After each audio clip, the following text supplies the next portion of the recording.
Dear Men, Sen.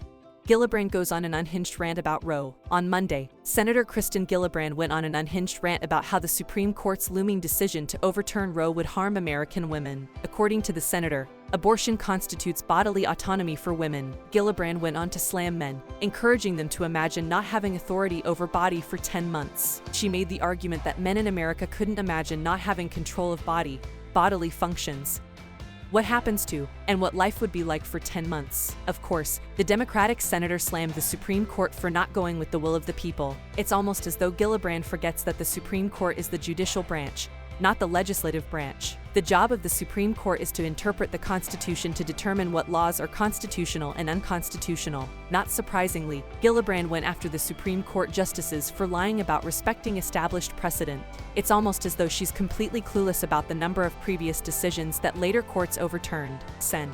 Gillibrand, you may believe that having an option to kill an unborn child is a matter of life and death for American women, but abortion truly is life or death for babies in the womb. At what point do you consider a baby more than a clump of cells? At what point is this no longer about the mother's choice but about the baby's life? Be angry all you want, but the majority of Americans are pro-life. And overturning Roe is the first step in aligning this policy debate with the views of the American people.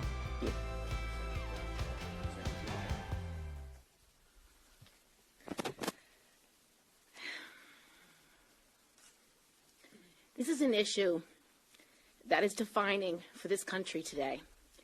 And if the American people don't stand up for equality for every American at this moment in time, we will be undermining a right to privacy in more than this context. Women deserve freedom and bodily autonomy.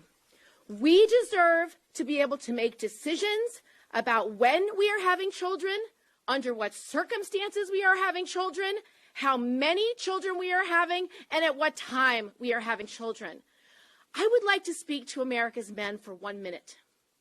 Imagine you do not have authority over your own body for 10 months. Imagine if that decision-making would not be taken away, even if you would die in childbirth, even if you couldn't decide who you were having children with, even if you couldn't decide when you were having that child. I don't think a man in America could actually imagine not having control of his body, his bodily functions, what happens to him, and what life would be like for 10 months. It is an outrage that we have 5 justices on the Supreme Court who lied in their confirmation hearings in order to be confirmed.